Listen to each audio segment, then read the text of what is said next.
Fala, meus amores, tudo bem com vocês? Professor Eduardo Ribeiro de História aqui. E hoje nós vamos falar sobre a Roma Antiga. Pessoal, a Roma Antiga é um assunto que chama muita atenção, né? Seja por conta das múltiplas curiosidades que nós temos, né? Sobre a questão dos gladiadores, sobre a questão dos imperadores, né? A questão da República, a formação da República é uma criação romana, sobre todas as estruturas de governo, a questão de patrícios e plebeus, seja por conta da questão dos conflitos, né, militares, né, as guerras, as expansões que Roma fez, seja por conta da perseguição ao cristianismo, né, que a religião cristã surge durante o início do Império Romano, por vários fatores, né, a civilização romana ela desperta muito a atenção, ela chama muita atenção, ela chama muito o nosso interesse. E hoje nós vamos falar sobre a Roma antiga. Vamos matar essa curiosidade toda, tá certo, pessoal? Na imagem aí do slide, vocês podem observar a foto do Coliseu, certo? Na atualidade, obviamente. E é uma das muitas obras arquitetônicas de Roma que sobreviveram até os nossos dias. E é interessante a gente perceber, a gente observar a arquitetura do Coliseu, né? Como hoje ele tem esse pedaço faltando, isso a gente vai trabalhar o porquê disso ter acontecido, mas é uma obra de arte arquitetônica lindíssima, belíssima. Certo? Nessa obra monumental aconteciam diversas batalhas, né? Conflitos de gladiadores, discursos do imperador, enfim, muitas N coisas que vamos começar a falar na nossa aula de hoje, tá certo? Então preste atenção, se inscreve no canal, dá um like nesse vídeo e fica conosco aí, tá certo? Bom, para a gente poder falar da região de Roma antiga, eu acho muito interessante a gente começar a situar Roma também dentro do aspecto geográfico. É importantíssimo para a gente compreender a estrutura do povo, colocá-lo na geografia, fica mais fácil a gente poder compreender as características que levam, né, ao aparecimento dessa civilização e desse jeito. Obviamente, né, todo mundo sabe disso, que Roma fica localizada na Itália. E aí a gente observa no mapa a região da Itália em que Roma surge, né? A região próximo ao litoral, digamos assim.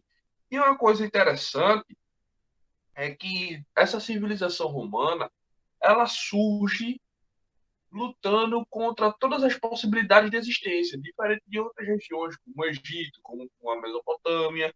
Roma é uma civilização que nasce no meio de uma região totalmente pantanosa.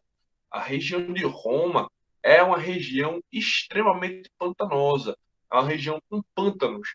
E a cidade de Roma ela só pode ser edificada graças a inúmeros aterramentos.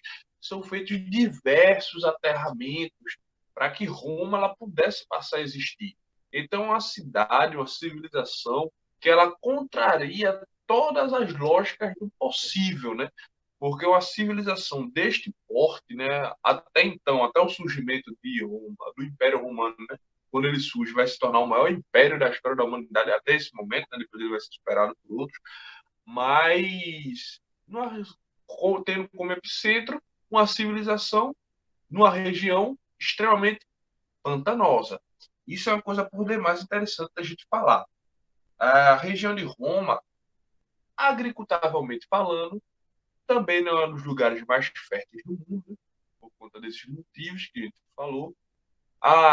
O acesso à água, por vezes, dependendo do lugar, era meio complicado. E Roma ela floresce desse jeito, no meio do nada. Como é que Roma pode florescer? Quais são as causas da fundação de Roma? Quem fundou Roma? Por que motivo pessoas decidiram iniciar uma cidade, né? Claro que ninguém tinha noção que um dia ia virar essa proporção toda, esse império todo, mas por que pessoas decidiram fundar uma civilização no meio dessa região? Por que justamente nesse lugar? São essas causas que a gente vai começar a discutir, certo? Os historiadores eles não têm 100% de conclusões, né, de quem fundou Roma ou de quem fundou, mas existem teorias, certo? Existe uma teoria mais científica e uma teoria mais mitológica. A questão da mitologia da fundação de Roma é muito forte, inclusive culturalmente falando, ainda hoje, certo? Essa questão da fundação de Roma, mitologicamente falando, a gente vai discutir, inclusive é muito falado ainda hoje na cidade de Roma. Inclusive, o time de futebol Roma utiliza dessa simbologia no próprio escudo do clube de futebol. E a gente vai discutir um pouco isso também, tá certo? Sobre essa fundação de Roma, como eu tinha dito, existem duas teorias, né?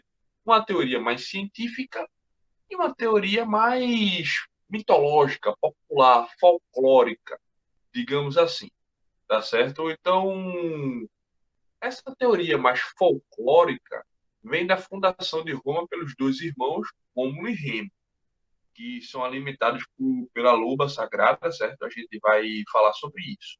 Mas antes da gente entrar de fato nesse aspecto da fundação, coisas interessantes para a gente já saber previamente sobre Roma. Primeiro, a localização geográfica, né, que a gente falou agora. Roma está localizado aí na Península Itálica, certo? Uma condição geográfica ímpar, certo?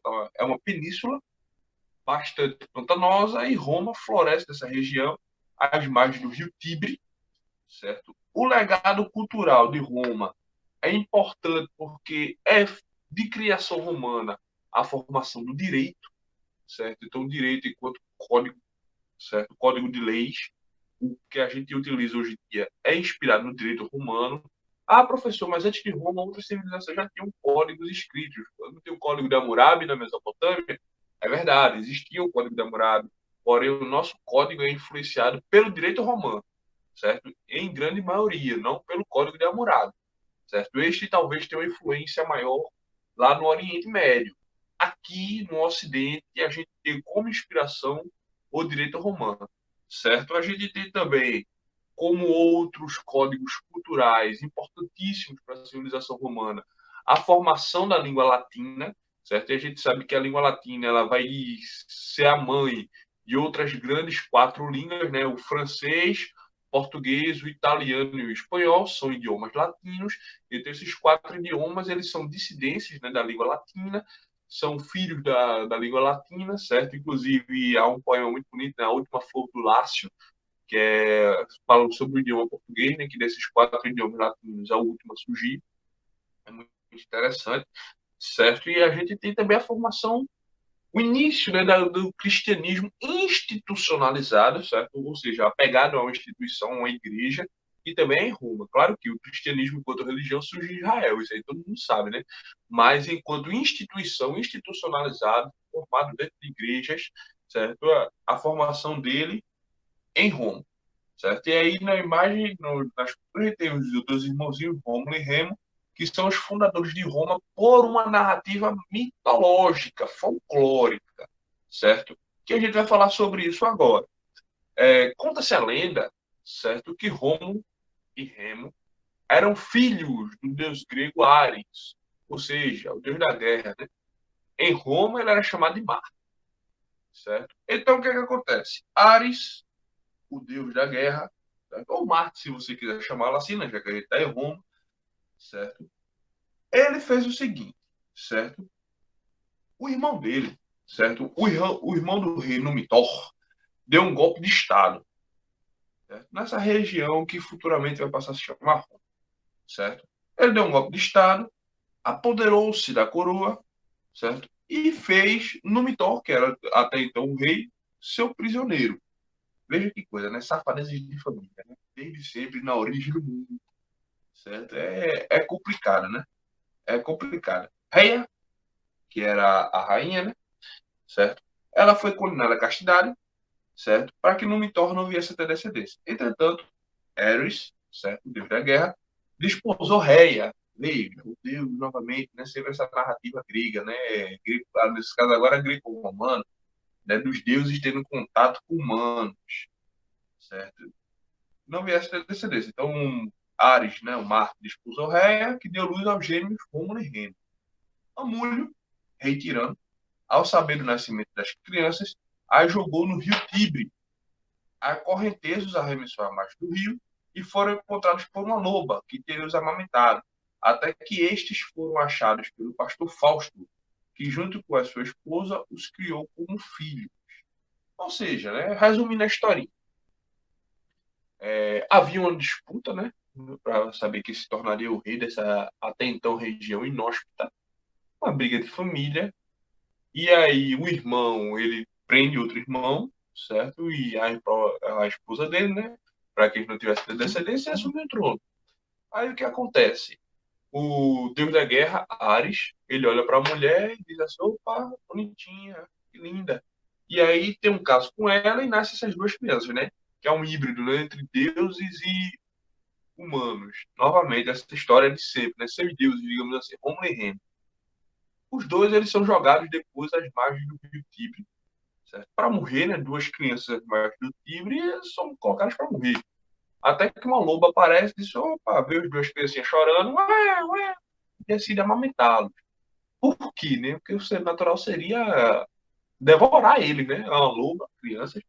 Mas a história mitológica ela não precisa, né, de uma narrativa concreta, né? Não é isso. O mito ele não se explica, não. Você acredita, não acredita. E aí a loba amamentou essas duas criancinhas, até que o pastor Fausto as encontra e diz: opa, vou criar, vou criar. E aí começa a criar. Rômulo e Remo, os dois bebezinhos, eles crescem, se tornam adultos, certo? E nessa região das Sete Colinas do Lácio, que era uma região formada por comerciantes, agricultores, pastores, certo? Eles decidem fundar uma cidade, certo? Eles formam a cidade, Rômulo e Remo, eles começam a formar uma cidade, mas aí eles brigam por conta de dos traçados da cidade, né? As saídas arquitetônicas, né? Como se daria os lugares das coisas, né? Do mercado, das praças, né? Das questões públicas. Eles discutem sobre os traçados da cidade, e aí Rômulo ele se irrita com seu irmão e assassina seu irmão Remo. Quando ele mata o próprio irmão, ele fica com muito pesar, né? Muita consciência pesada, certo? Ele sente muito a morte do irmão, porque ele matou o próprio irmão. Ele se torna o primeiro rei de Roma, porque não havia mais uma concorrência com ele, né? Só tinha ele e o irmão. Aí chega um ponto de que Rômulo, ele, para homenagear o falecido irmão, que ele mesmo tinha matado, a cidade que ele tinha criado, ele passa a chamar a cidade de Roma, certo? E ele se torna, então, o primeiro rei de Roma, Rômulo. Rômulo, nisso que ele forma a primeira forma de governo, certo, de Roma, Rômulo, né? Ele forma essa primeira forma de governo de Roma, monarquia. Roma ela vai ter 7 reis, certo? O primeiro vai ser Rômulo e o último vai ser um camarada chamado Tarquínio o Soberbo. Depois a monarquia vai ser superada pela República e esta vai ser superada pelo Império, tá certo? Mas aí a gente vai partindo com calma nessas premissas aí.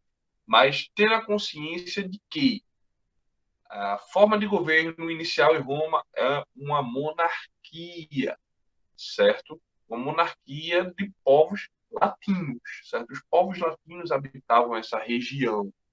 Depois, certo? Rômulo, como qualquer mortal, né? Apesar de que ele se dizia filho dos deuses, mas como qualquer mortal também ele morre, é sucedido, depois tem uma outra sucessão, e a partir do terceiro rei de Roma, certo? Essa região vai ser invadida pelos povos etruscos, que eram povos indo-europeus, né? Povos que viviam nessa região, e eles invadem a cidade de Roma, se estabelecem, né? Criam laços familiares com muito, inclusive os reis, eles passam a ser, inclusive, etruscos, certo? Então, a partir do quarto até o sétimo, a gente tem um rei etrusco, sendo o último rei Tarquínio Soberbo. Este teve os problemas complicados e o seu governo acaba porque Tarquínio arruma problema com as elites políticas. O filho de Tarquínio, ele violenta, certo? A filha de um homem patrício, ou seja, da correspondente à elite. Eu já explico esse conceito de patrício para vocês.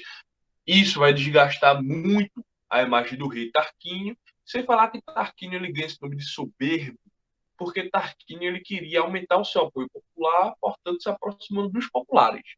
Como assim? Dos pobres. E aí a elite também não gosta disso. Então, junto ao episódio do filho dele com o episódio de Tarquínio querendo se aproximar da classe popular, o nome soberbo é dado pela elite a ele, porque ele estava, entre aspas, ignorando a elite, que era uma minoria para se aproximar dos populares, então por isso que deram a ele o apelido de soberbo. Então, juntam-se umas coisas com as outras e o pessoal dá um golpe, né? Faz a deposição de Tarquínio. De Tarquínio, como último dos 7 reis de Roma, ele é deposto.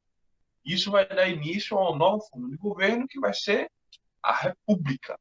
A República, a gente sabe que é um conceito de República o mesmo que a gente utiliza hoje em dia. Claro que as estruturas são outras, mas a forma de governo, a ampliação do governo, o tipo de governo é semelhante, tá certo? É semelhante.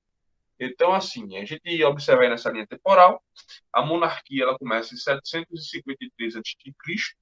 e vai até 510 a.C., certo? Essa forma de governo, a fundação de Roma até a queda de Tarquínio Soberbo. Depois a gente tem a República, né, com a queda de Tarquínio, a formação da República, até quando Otávio Augusto vai se tornar o primeiro imperador em 27 a.C. E a gente tem a formação do Império, né, com Otávio, até a queda do Império Romano em 476 depois de Cristo. Então essa é uma linha temporal para ficar mais fácil da gente compreender, né, essas etapas da fundação de Roma, essas etapas da civilização romana. Fica mais fácil, né, para a gente poder compreender um, tá certo, pessoal? Ainda durante a monarquia, certo? Apesar que a gente já fez uma cronologia para ficar mais fácil. Nessa monarquia, ela tem início mais ou menos no ano 509 a.C., como a gente já falou. Houveram 7 reis de Roma, sendo o primeiro Rômulo e o último Tarquínio, certo? O Senado, havia um Senado que limitava mais ou menos o poder real, que era a elite política, que eu disse a vocês, e isso era uma luta de classes característica entre os conceitos de patrícios e plebeus, que a gente vai discutir na nossa próxima aula quem são os patrícios e quem são os plebeus. Mas para vocês, pessoal, muito obrigado, certo? Muito obrigado pela atenção, certo? Fico muito feliz com a atenção de vocês. Agradeço por vocês estarem aqui. Dá um like no vídeo, se inscreve no canal, tá certo? E até a nossa próxima videoaula sobre Roma Antiga, parte 2, tá bom? Para vocês, um beijo, um abraço e até a próxima. Tchau, tchau.